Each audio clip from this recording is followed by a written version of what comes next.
Mrs. Simone Robinson Ross, our parent coordinator and resident email warrior, will now present the award of distinction to Dr. Sandra Scott, MD.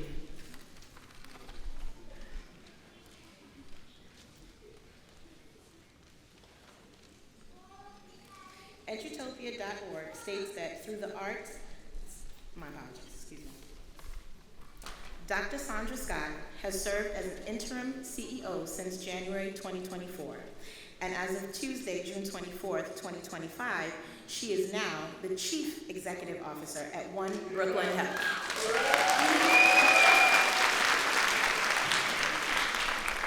Prior to that, she was the Executive Director of Brookdale Hospital Medical Center for nearly 3 years and Chair of OBH's Department of Emergency Medicine. In her role at Brookdale, she made history as the hospital's first woman physician and person of color to serve as Executive Director in its 100-year history.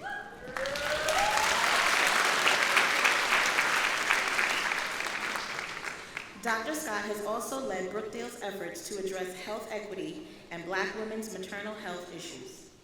Dr. Scott joined U.S. Senator Chuck Schumer to champion the Maternal Health Mommy Bus Act to address disparities in women's health care. Today, as the CEO, Dr. Scott will continue to oversee the strategic leadership, network management, and financial performance of the hospital network. She works closely with the Board of Trustees and staff to set the long-term vision, oversee day-to-day operations, and ensure that OBH achieves its financial, operational, and strategic goals. Under Dr. Scott's leadership, over 7,000 employees provide enhanced access to high-quality medical care, keep their communities healthy through an integrated care system that respects the diversity of their communities and address the health needs that shape them. Dr. Scott is a graduate of Louisiana State University and Baylor College of Medicine in Houston, Texas. She completed her emergency medicine residency at the Boston Medical Center.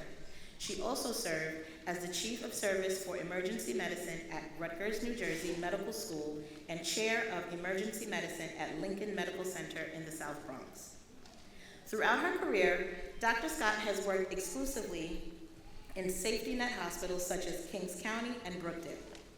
Her priority goal is to serve and uplift communities with health and equity disparities, both in the United States and abroad.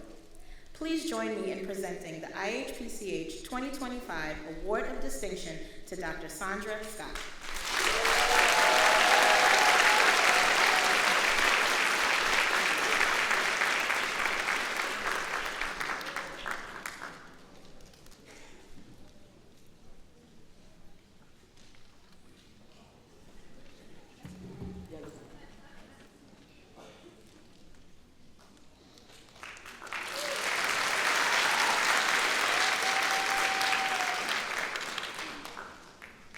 I think I can.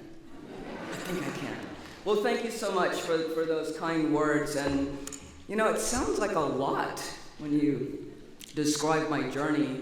So I'm going to tell you a little bit about myself before I give you a traditional graduation speech. So I'm actually from New Orleans, Louisiana, all right?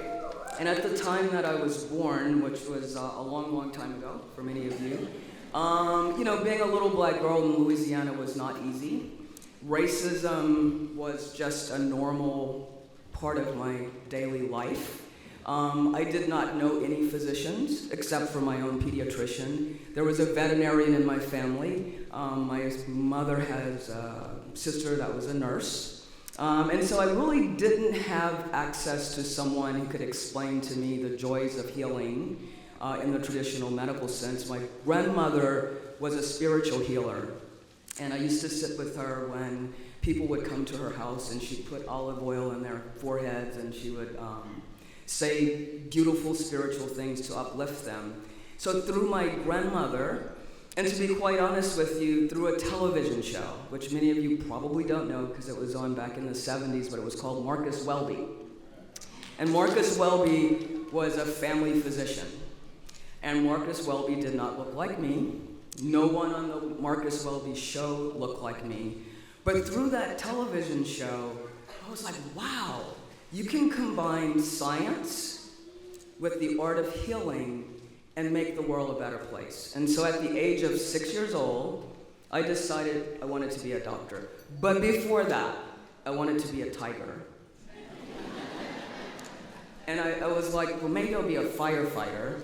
And it turns out I actually accomplished all of those. So I'm an LSU Tiger, and as an emergency physician and as a healthcare provider, we put out fires every single day. And so, you know, I think, thank you for that. And I think I would say I think I can, it's I know I can, right? And it's very important to visualize what you want to do, whatever it is. When you wake up in the morning, if you think about what do I want to accomplish today? What am I going to accomplish today, right? See the future that you want to have for yourself. And for me, that works, right? Having a vision, seeing where you want to be, seeing where I want One Brooklyn Health to be, right? So you probably know, she mentioned safety net hospitals. So safety net hospitals are institutions that serve patients, quite frankly, that nobody else wants to serve. Because many of them have no health insurance, or they have what we call government health insurance. So government health insurance is Medicaid and Medicare. And if you're paying attention to the news at all, you know that there is a big movement, a big scary movement in Washington, D.C. to cut Medicaid and Medicare, quite frankly, which means that many people who were able to access health insurance will not be able to have insurance in the future. And it's as many as 7 million people. It means states that have expanded their Medicaid coverage to make sure that as many people as possible have insurance so that they are desirable for the businesses that provide health care. Because healthcare is a business, right? So I spent many, many years to become a doctor, and then an emergency physician, and then a physician leader.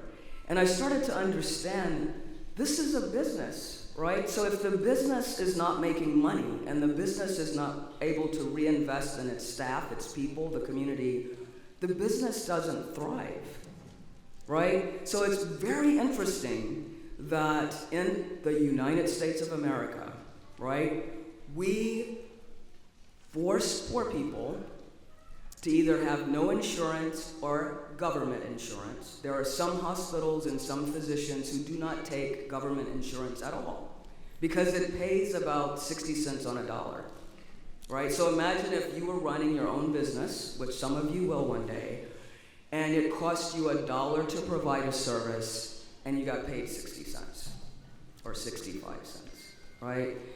It's very difficult to run that business.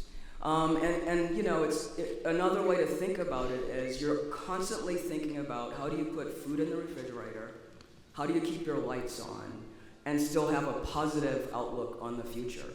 So I would encourage all of you, right? And I met your principal, I've read about your school, and the school has an incredible purpose. But it's extremely important for you to think about how do you uplift others, and particularly others that no one wants to uplift. So that could be an immigrant population, that could be people of color, it could be people of certain religions, right? In this world, unfortunately, we don't see the humanity in every single living being. Everyone deserves a good quality of life, right? If we see each other as humans and we see the humanity in each other, it really helps to motivate us to do the right things at all times. So I did not read what I intended to read to you. I was a bit motivated by the little engine that could. You are the little engines that we expect. We need you, right, to keep pushing up the mountain, because one day you will be the leaders, right? One day one of you will be standing at this podium and telling the story about how you sat in that chair and now you're running a health system. You're running a physical therapy practice. You're educating others, right? That's what we need in this world for this world to be a better place, right? And it's not easy, right? I'll tell you a personal story that happened this week. So we had a heat wave, right? Thank God today is a little bit of a relief from that heat wave. But Monday, the temperatures were in the hundreds, right? Now, when the temperature gets to be 100 plus, imagine a big old ginormous hospital. Imagine all of the energy that we have to consume to keep the operating rooms cold, right? Because the operating rooms have to be at a certain temperature, to keep the patients cool, to keep the staff cool. Well, our cooling system was not able to handle the 100-degree weather. And so the hospital was hot, right? The hospital was hot. And I felt horrible about it. The main reason the hospital was hot, and the patients were hot, and the staff were hot, is because there was a disinvestment in the cooling system, right? And all of the mechanical stuff that needs to keep the hospital cool. Back to my beginning story. If you have a business and you're running at a deficit, right? You keep the lights on, and maybe you don't put in the most modern AC until the AC, it wasn't actually the air conditioning, it's a little bit more complicated than that, but you get what I'm saying. You're not able to reinvest in your house, right? You're not able to paint the house. You're not able to upgrade your air conditioning, get a new dishwasher. For me, it was so devastating that I could not provide the highest, most respectful environment for the patients and the staff, right? But I had to keep pushing through. In spite of, PICS 11 outside of the hospital. For whatever reason, they chose our hospital because many hospitals across the city were struggling with the same thing because, it's difficult to keep those big institutions cool. And so I had to strategize with the team about how we're going to correct the problem. I had to deal with the media, right? With the media showing up and, painting a bad picture, quite frankly. And to me, that was so devastating, so very devastating. But we got through it. We ordered some big, ginormous chillers, and the team is installing new air conditioning systems now that probably should have been installed years ago. I'm telling you that story to tell you that the struggle of going up the mountain, regardless of your title, the pieces of papers and plaques. I get to add another plaque to my wall. In spite of the beautiful moments when you're recognized for your academic achievements, tomorrow there will be another hurdle, right? Tomorrow there may be a hurdle in your family. There may be a hurdle with your education. You may just be confused and tired, depressed, right? But keep on keeping on because a brighter day is just around the corner. So thank you so much for this opportunity. I'm so proud of all of you. I'm so happy to be here to celebrate your accomplishments. And let's give the class of 2025 one more big round of applause.